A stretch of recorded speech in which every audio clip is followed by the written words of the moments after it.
So today మన topic వచ్చి illumination మీద ఎంసీక్యూ క్వశ్చన్స్ అనేవి చూద్దాం. Okay, let us start. First question, what is the SI unit of luminous intensity? So luminous ఇంటెన్సిటీకి SI unit ఏంటి? First luminous intensity అంటే చూద్దాం. ల్యూమినస్ ఇంటెన్సిటీ అంటే ఏంటంటే the quantity of visible light that is emitted in unit time per unit solid angle. So unit టైంలో unit solid యాంగిల్లో ఎంతైతే visible light అనేది వెళ్తుందో, ఎంతైతే విజిబుల్ లైట్ అనేది వస్తుందో, ఎమిట్ అవుతుందో దాన్ని ల్యూమినస్ ఇంటెన్సిటీ అంటాం అనమాట. సో దాని యూనిట్ వచ్చేసరికి క్యాండెలా. సో ఆప్షన్ సి అనేది correct answer. Next second question, what is the working temperature of filament lamp? So filament lamp యొక్క వర్కింగ్ టెంపరేచర్ ఎంత అని అడుగుతున్నారు. సో ఫిలమెంట్ ల్యాంప్ యొక్క working temperature 2300 degrees Celsius. Okay, 2300 degrees Celsius. So option D అనేది right answer. Next third question, which material is coated in tungsten electrode of fluorescent tube lamp? So fluorescent tube lamp మీద tungsten electrode మీద ఏ మెటీరియల్తో coating అనేది వేస్తామంటున్నారు. ఏ మెటీరియల్తో వేస్తామంటే barium and strontium oxide. Barium and strontium ఆక్సైడ్తో కోటింగ్ అనేది ఆ ఫిలమెంట్ మీద వేస్తారన్నమాట. So option D right answer. Next fourth question, which position MB type high pressure mercury vapour lamps are operated?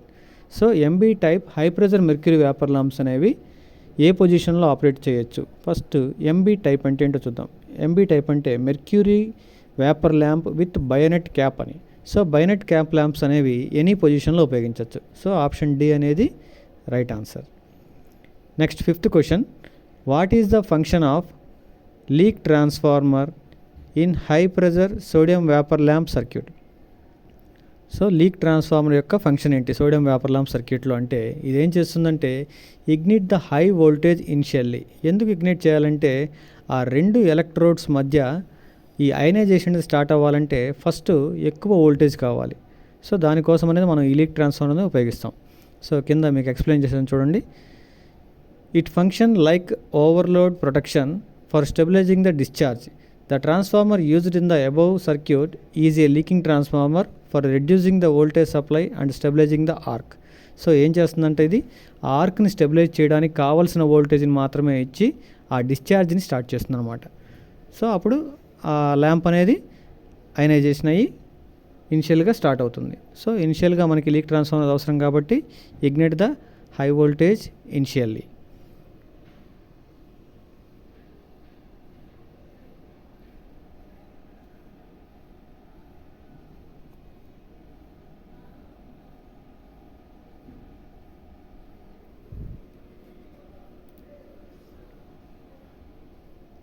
Next question, how stroboscopic effect in industrial twin tube light fitting is reduced? So stroboscopic effect అనేది industrial tube లైటింగ్లో మనం దాన్ని తగ్గించాలంటే ఏం చేయాలంటున్నారు. ఏం చేయాలంటే connecting capacitor in series with one tube light. So ఒక tube లైట్కి మనం రెండు ట్యూబ్ లైట్లు కనెక్ట్ చేస్తూ ఉన్నాం కదా. ట్విన్ ట్యూబ్ లైట్ అంటే రెండు ట్యూబ్ లైట్లు కనెక్ట్ చేయడం. దానికి ఒక ట్యూబ్ లైట్కి సిరీస్లో ఒక కెపాసిటర్ అనేది కనెక్ట్ చేస్తామంట. సో ఆప్షన్ సి అనేది right answer. So first stroboscopic effect అంటే ఏంటో చూద్దాం. Stroboscopic effect can be prevented by connecting the twin tube lights in parallel. Each tube light uses A separate choke and A separate starter. So ప్రతి tube light కూడా separate choke, separate starter ఉపయోగిస్తాం. And A capacitor is added in series with the second choke so as to improve the capacitor. So ఏం చేస్తాం, ఆ capacitor ఉపయోగించడం వల్ల ఈ stroboscopic effect అనేది మనం తగ్గించవచ్చు. దేనికి కనెక్ట్ చేస్తున్నాం, ఒక ట్యూబ్ లైట్కి చోక్ తర్వాత సిరీస్లో కనెక్ట్ చేస్తున్నాం. Next seventh question, what is the current carrying capacity of flasher if the current is 100 milliamps in each row? So ఇక్కడ సీరియల్ లైట్లు కనెక్ట్ చేస్తున్నాయి కదా. సో దాంట్లో ఒక ఫ్లాషర్ తీసుకున్నామంట. సో ఈచ్ రోలో 10 milliamps అనేది వెళ్తుంది కరెంట్ అనేది. సో అయితే ఫ్లాషర్ మనం ఏ రేటింగ్ తీసుకోవాలంటున్నారు. అక్కడ మనకి 3 లైన్స్ కనెక్ట్ చేస్తున్నాయి. ప్రతి లైన్లో కూడా 100 milliamps కరెంట్ అనేది వెళ్తుంది. సో 3 లైన్లకి కలిపి మనం ఫ్లాషర్ని కనెక్ట్ చేసాం కాబట్టి మనకి 3 కరెంట్ రేటింగ్స్ని యాడ్ చేస్తే ఎంతైతే వాల్యూ వస్తుందో ఆ వాల్యూ ఆఫ్ ఫ్లాషర్ అనేది మనకు కావాలి. సో ఒక్కొక్క దాంట్లోకి 100 milliamps కరెంట్ వెళ్తుంది కాబట్టి సో 3 లైన్స్ ఉన్నాయి కాబట్టి ప్యారలల్లో కనెక్ట్ చేస్తున్నాయి. సో వాటిలో టోటల్ కరెంట్ అంతా 100 milliamps, 100 milliamps, 100 milliamps. So total add చేస్తే 300 మిల్లీ ఆంప్స్ ఫ్లాషర్ అనేది మనం తీసుకోవాలి. సో ఆప్షన్ డి అనేది right answer. Next, which term refers that the flow of light into a plane surface. So plane సర్ఫేస్లోకి light వెళ్తుంది అనేది ఏ టర్మ్ చెప్తుందంటే ఇల్యూమినెన్స్. సో ఇల్యూమినెన్స్ అనే పదం అనేది ప్లేన్ సర్ఫేస్ మీద లైట్ వెళ్ళడాన్ని ఇల్యూమినెన్స్ అంటారన్నమాట. Next 9th question, what is the purpose of igniter in high pressure sodium vapour lamp circuit. So high pressure sodium vapour lamp సర్క్యూట్లో ఇగ్నిటర్ యొక్క పర్పస్ లేదా దాని function ఏంటంటే generate high voltage pulse at starting. ఏం చేస్తుంది ఇది? Generate high voltage pulse at స్టార్టింగ్లో ఆ బల్బు వెలగటానికి కావాల్సిన హై వోల్టేజ్ పల్స్ని ఈ ఇగ్నిటర్ అనేది జనరేట్ చేస్తుంది అనమాట. సో ఆప్షన్ డి అనేది right answer. Next question, which type of light fitting design has free from glare. So ఇక్కడ మనం గ్లేర్ లేకుండా, గ్లేర్ అంటే ఏంటి, కళ్ళకి ఎఫెక్టివ్ లైటింగ్ అనేది ఏది తగలకుండా, అంటే అన్వాంటెడ్ లైట్ అనేది మన కళ్ళకి తగలకుండా ఉండటాన్ని అలా మనం లైటింగ్ ఫిట్టింగ్ చేసుకోవాలంటే ఏ టైప్ ఉపయోగిస్తామని అడుగుతున్నారు. సో ఇక్కడ మనకి రకరకాల లైట్ ఫిట్టింగ్స్ అనేవి మీకు పక్కన ఇమేజ్లో ఇచ్చాను. సో దాంట్లో మనకి గ్లేర్ లేకుండా ఉండాలంటే ఏం లైటింగ్ తీసుకోవాలి మనం? సెమీ ఇండైరెక్ట్ లైటింగ్ అనేది ఫిక్స్ చేసుకున్నట్టయితే ఈ గ్లేర్ ఎఫెక్ట్ని మనం తగ్గించవచ్చు. Next 11th question, why the outer tube of high pressure metal halide lamp made of borosilicate glass. So borosilicate గ్లాస్తో high pressure metal halide lamp యొక్క గ్లాస్ని తయారు చేస్తామంట. ఎందుకంటే reduce the ultraviolet radiation from lamp. So lamp నుంచి ఏదైతే ultraviolet radiation వస్తుందో so దాన్ని తగ్గించడానికి మనం దాని యొక్క మెటల్ హ్యాలైడ్ ల్యాంప్ యొక్క గ్లాస్ని దేంతో తయారు చేస్తున్నాం అంటే బోరోసిలికేట్ గ్లాస్తో తయారు చేస్తున్నాం. సో ఆప్షన్ డి అనేది right answer. Next 12th question, what is the term refers luminous flux given by light source per unit solid angle. So unit solid యాంగిల్లో ఎంతైతే లైట్ వస్తుందో దాన్ని ఏమని చెప్తామంటే luminous intensity. So option D అనేది right answer. Next, what is the unit of luminous flux. So luminous ఫ్లెక్స్కి units ఏంటి? Lumens. ఓకేనా, లూమినస్ ఫ్లెక్స్కి units lumens. Option B right answer. So ఇవన్నీ కూడా డెఫినేషన్సే ఉంటాయండి, ఇవి చాలా ఇంపార్టెంట్ ఇవి. ఓకే, ఇల్యూమినేషన్లో ఓన్లీ డెఫినేషన్సే important. Luminous flux, luminous intensity, illuminance. ఓకేనా, వీటి formulas important. Next 14th question, what is the unit of luminous efficiency. So luminous ఎఫిషియన్సీకి యూనిట్ ఏంటి? Lumen per watt. So luminous efficiency అంటే ఏంటంటే is a measure of how well a light source produce visible light. ఓకేనా, it is the ratio of luminous flux to power measured in lumen per watt. ఓకేనా, ఏం చెప్తున్నానంటే ratio of luminous flux. So luminous ఫ్లెక్స్కి అలాగే power measured in lumen per watt. ఓకేనా, power measured. So పవర్నేమో వాట్లో చెప్తాము, లూమినస్ ఫ్లెక్స్నేమో ల్యూమిన్లో చెప్తాము. సో ద రేషియో చెప్తున్నాడు, ఆ రెండింటికి రేషియో. ఓకేనా, లూమినస్ ఫ్లెక్స్ బై పవర్ అంటే lumen per watt. So option D అనేది right answer.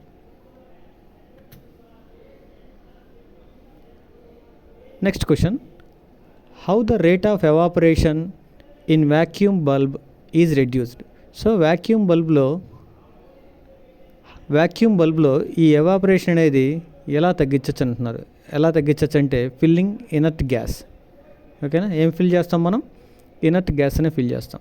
So inert gases అనేవి త్వరగా రియాక్ట్ అవ్వవు కాబట్టి మనం ఎక్కువ ఈ బల్బులు డిజైన్ చేసేటప్పుడు ఇనర్ట్ గ్యాసే ఉపయోగిస్తూ ఉంటాం అనమాట. సో ఆప్షన్ ఏ అనేది right answer, filling inert gas.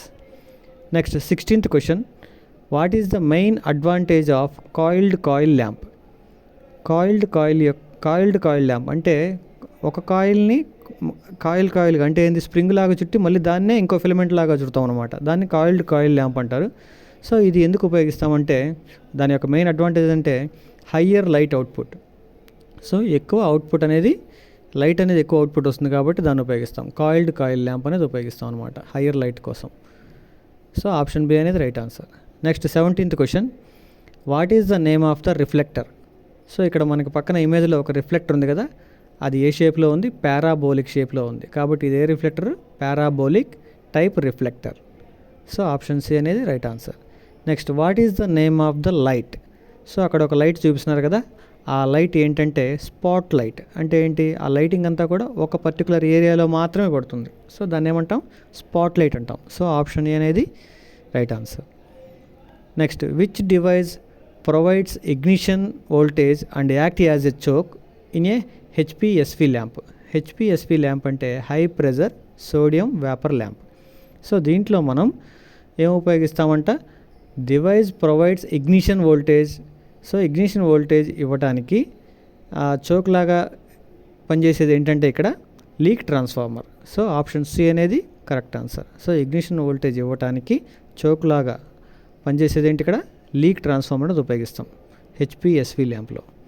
So option C అనేది right answer. Next question, what is the name of the lamp? So ఈ పక్కన ఒక ల్యాంప్ ఉంది కదా, సో అది ఏం lamp? Okay, MA type HPMV lamp. ఓకేనా, MA type HPMV lamp. HP అంటే హై ప్రెజర్, ఎంవి అంటే mercury vapour lamp. MA type అంటే ఏంటిది? ఓకేనా, స్క్రూ టైప్ ల్యాంప్ అనమాట ఇది. ఇందాక మనం చూసింది మెర్క్యూరీ వేపర్ ల్యాంప్లో బయోనెట్ క్యాప్ చూసాము. ఇక్కడ ఏం చూస్తున్నాము? స్క్రూ టైప్ ల్యాంప్ చూస్తున్నాం. MA type HPMV lamp, high pressure mercury vapour lamp. ఆ ఇమేజ్ అనేది high pressure mercury vapour lamp. అలాగే MA type. So MB type కాదు. ఎంబీ టైప్ అయితే మామూలు బల్బులు ఉంటాయి కదా, 2 పిన్నులు ఉంటాయి, హోల్డ్ చేసుకుంటుంది. ఆ టైప్ కాదు, ఇది స్క్రూ టైప్ ఉంది కాబట్టి MA type HPMV lamp. Next 21 question, which type of lighting system is used for flood and industrial lighting? So industrial లైటింగ్లో అలాగే ఫ్లడ్ లైటింగ్లో ఉపయోగించే లైటింగ్ సిస్టమ్ ఏంటంటే డైరెక్ట్ లైటింగ్. ఎందుకంటే అక్కడ మాస్ ప్రొడక్షన్ జరుగుతుంది కాబట్టి అక్కడ ఇల్యూమినేషన్ లెవెల్ అనేది చాలా ఇంపార్టెంట్. సో అందుకని అక్కడ ఏం ఉపయోగిస్తాం? మనం డైరెక్ట్ లైటింగ్ అనేది ఉపయోగిస్తాం అనమాట. సో ఆప్షన్ ఏ right answer. So flood lights అనేవి ఎలా ఉంటాయి అనేది పక్కన ఒక ఇమేజ్ ఇచ్చాను. ఫ్లడ్ లైట్స్ అనేవి అలా ఉంటాయి అనమాట. సో ఎక్కువ లైటింగ్ కోసం మీరు పెళ్ళిళ్ళకి, ఫంక్షన్లకి వాటికి కూడా ఉపయోగిస్తుంటారు కదా, ఎక్కువ లైటింగ్ కోసం వాటిని ఫ్లడ్ లైట్స్ అంటారు. ఓకే, వాటి నుంచి వచ్చేది మనకు డైరెక్ట్ లైటింగ్ వస్తుంది. Next 22 question, which is the cold cathode lamp? So cold cathode ల్యాంప్కి ఎగ్జాంపుల్ ఏంటంటే neon sign lamp. Neon sign lamp ఇవి మీరు చూసే ఉంటారు, కింద ఇమేజ్ కూడా ఇచ్చాను. మనకి నియాన్ టెస్టర్లో ఉపయోగిస్తారు కదా ల్యాంప్. సో ఇంతకుముందు నియాన్ సైన్ బోర్డ్స్ ఉండేవి. సో అడ్వర్టైజింగ్ బోర్డ్స్ డిజైన్ చేసేవాళ్ళు, నేమ్ బోర్డ్స్, అడ్వర్టైజింగ్ బోర్డ్స్ దీంతోనే తయారు చేసేవాళ్ళు. సో నియాన్ సైన్ ల్యాంప్స్ అనమాట ఇవి. ఓకేనా, అది cold cathode lamp. Cold cathode ల్యాంప్కి example neon sign lamp. Okay, thank you for watching. మీకు ఈ క్లాసులు నచ్చితే సబ్స్క్రైబ్ చేయండి. మన ఛానల్ పేరు ఏఏకే ఎలక్ట్రికల్ టెక్ ఛానల్. ఓకేనా, లైక్ చేయండి, కామెంట్ చేయండి, సబ్స్క్రైబ్ చేయండి. Thank you.